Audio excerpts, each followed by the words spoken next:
40 दिन आदमी जमात में बुला कर ले जाते हैं, ईमान बोलने करा देते हैं, ईमान सुनने कराते हैं, ईमान करने कराते हैं, तो आदमी की हालत क्या होने लगती है, दीनी बन जाती है।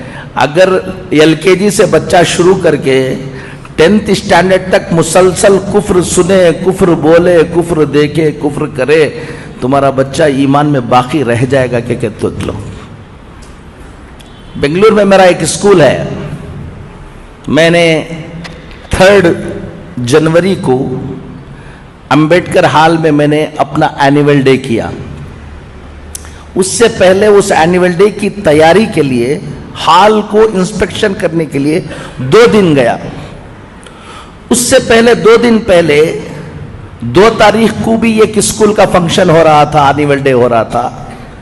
1 तारीख को भी एक स्कूल का एनुअल डे हो रहा था। मैं देखने के लिए अंदर गया, 90% मुसलमान बच्चे बुर्का ओढ़कर ऑडियंस अपने बच्चों को देखने के लिए आए हैं, और वहां पर पूजा कर रहे हैं बच्चे, और हमारे पेरेंट तालियां मार रहे हैं। वो स्कूल वाले करा रहे हैं, वो उसको बात छोड़ दो, स्कूल भी मुसलमानों की स्कूल है। स्कूल भी किसकी है? मुसलमानों की स्कूल है। और ऑडियंस ऐसा लग रहा था कि जुमा हो रहा है वहां पर। सब टोपियां पहन ले कोई बैठे हुए थे, सब बुरखे पहन लेकर बैठे हुए थे। वो बुरखे भी पहन लेकर बैठे हुए थे जिसमें नाखून भी ना दिखे, लेकिन उनके बच्चे पूजा कर रहे हैं और क्या मार रहे हैं। अब सोच लो कि ये हालत होगी तो 10-12 साल के बाद इस मुल्क के अंदर हालात क्या होने वाले हैं। हम कह रहे हैं कि व्हाट्सएप पे डालते हैं, फलां बच्ची क्या कर रही है, रजिस्टर मैरिज हो जा रही, कुछ देखो। ये तो अभी बारिश से पहले की जो रिमझिम झड़ी जिसे बोलते हैं वो है। 12 साल के बाद अभी ये सिलेबस पूरा ये होने के बाद जो तुम्हारे मोहल्लों में, तुम्हारे घरों में होगा, तुम अंदाजा नहीं लगा पाओगे। एक बात आप सबको मैं बताता हूं, आज 2 बातें आपको बताकर जाऊंगा। अल्लाह ताला हमको समझ की तौफीक नसीब फरमाए। खुद अपनी नस्ल की फिक्र करो, अपने बच्चों की फिक्र करो, डॉक्टर बनो। मैं 56 स्कूल चलाता हूं अल्हम्दुलिल्लाह पूरे हिंदुस्तान में, ताकि हमारे बच्चे डॉक्टर बने, इंजीनियर बने, मॉडर्न एजुकेशन में आगे आए। मैं उसका दाई हूं। मैं कह रहा हूं आपको, सिर्फ डॉक्टर, सिर्फ इंजीनियर ये तुम्हारी फिक्र है तो याद रख लेना, डॉक्टर तो उन्हें बन जाएगा, ईमान में बाकी नहीं रहेगा, खून के आंसू रोना पड़ेगा। वो इंजीनियर तो बन जाएगा। एक बच्ची एक गैर मुस्लिम के पीछे भाग गई। वो लोग पूरे मिलकर मेरे पास आए और आकर कहने लगे कि मौलाना हम फला हैं, रो रहे थे, दुख से बिलबिला रहे थे, हमारी बच्ची गैर मुस्लिम के साथ शादी कर ले रही है, क्या करना, कोई हल बताइए आप। और मैंने कहा कि कौन सी स्कूल में पढ़ाया है तुमने? तो स्कूल बताया उन्होंने, वो स्कूल जहां कुफ्र ही कुफ्र है। अब वो जोश में आकर उनके बाप ने मुझसे कहा, हजरत मेरा बस चल जाए तो मेरी बच्ची को मैं कत्ल कर दूं। मैंने उससे कहा, तेरा बस चल नहीं रहा इसलिए कत्ल नहीं कर रहे, तेरा बस चला तो तुम उसको कत्ल कर देते हो बोल रहे हो। मैं एक बात बताऊं तुमको, मेरा बस चलता तो तुमको कत्ल कर देता था मैं। वो बच्ची की गलती नहीं है। अगर आज से 10 साल पहले, 12 साल पहले, 15 साल पहले अगर तुमको आकर मैं कहता उस स्कूल में, जिस स्कूल में जा रहे हो उसका जहन ये बनने वाला है, तुम ख्याल करो कि ऐसी स्कूल में दाखिला करो जहां उसका क्या रहे, ईमान बाकी रहे, तो तुम मौलाना को कहते कि मौलाना आप बैकवर्ड हैं। तुम बहुत फॉरवर्ड बन रहे थे ना, ले लो।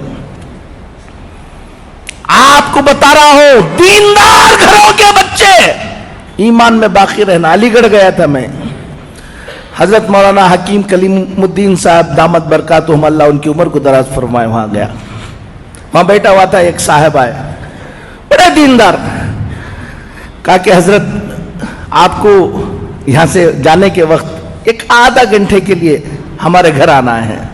کہا کیا بات ہے؟ ایک لڑکی غیر مسلم ہو گئی ہے، بہت دن وہ جا کے دوسرے سے کیا ہو گئی ہے، شادی ہو گئی، بہت دنوں کے بعد سمجھانے کے بعد 2 سال کے بعد اس کو بلا کے لے کر آئے، آپ کی زبان سے کچھ بول دیں گے تو انشاءاللہ۔ ہمارے گھر میں ہمیشہ اجتماع ہوتا ہے، سب ہوتا ہے، اس بچی کو بلا کے لے آئے۔ میں سمجھا ہمیشہ گھر میں اجتماع ہوتا ہے، سب ہوتا ہے، تو کسی اور کی بچی ہوگی، بلا کے لے آئے ہوں گے۔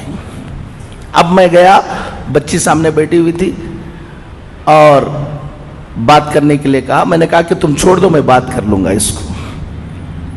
اب اندر جانے کے بعد کہا کہ یہ کس کی بچی ہے؟ کہا کہ کسی اور کی بچی نہیں مولانا، یہ ہماری بچی ہے۔ ہر ہفتہ کیا ہوتا ہے؟ اجتماع ہوتا ہے، دیندار ہیں، سب کچھ ہیں، ان کی بچی نہیں۔ میں نے کہا کہ بیٹا تم کہاں پڑھے؟ کہا گرکل میں پڑھے حضرت ہم۔ میں نے کہا کہ علی گڑھ میں تم کو اور کوئی اسکول نہیں ملی؟ گرکل میں پڑھایا۔ کتنے بچے تھے؟ پورا گرکل کفر سکھاتا ہے، اسی کام کے لیے بنایا گیا ہے۔ اب آپ اپنی بچی کو ڈاکٹر بنانے کا جذبہ، آپ بچی کو بھیج رہے ہیں، دیکھ نہیں رہے ہیں، اور اچھے مارکس آ رہے ہیں، یہ آ رہے ہیں، یہ سب دیکھ رہے ہیں۔ میں نے کہا کتنی اور مسلمان بچیاں تھیں وہاں پر؟ کہا کہ ہم لوگ ایک 6-7 بچیاں تھیں۔ کیا کیا پروگرام ہوتے تھے، کیا کیا، اب پورا بتایا۔ میں نے ان کو بلا کر بتایا ہفتے میں 1 مرتبہ تم گھر میں بٹھا کر اس بچی کو اجتماع سنا رہے تھے، اور صبح کو اٹھے تو شام تک وہ کفر سنا رہے تھے۔ تمہارے کفر، اس کفر کا اثر ہوگا یا تمہاری تعلیم کا اثر ہوگا؟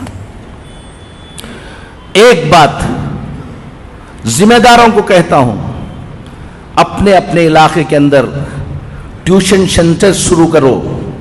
بچے اسکولوں کو جائیں، ٹیوشن کو آئیں، اور ٹیوشن کو آ کر جو ٹیوشن پڑھانے کے وقت جو کتابوں کے اندر کفر لکھا ہوا ہے، ٹیوشن بھی پڑھائیں اور کفر کو کلیریفائی بھی کرے ہمارے ٹیچرز۔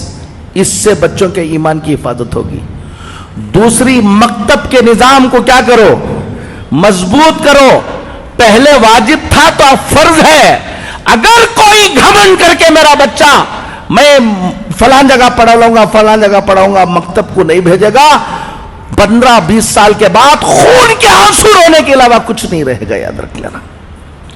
ایک بات تو سب سے اہم اس وقت یہ ہے کہ اپنے بچوں کے ایمان کی حفاظت کی فکریں کرو، محنتیں کرو۔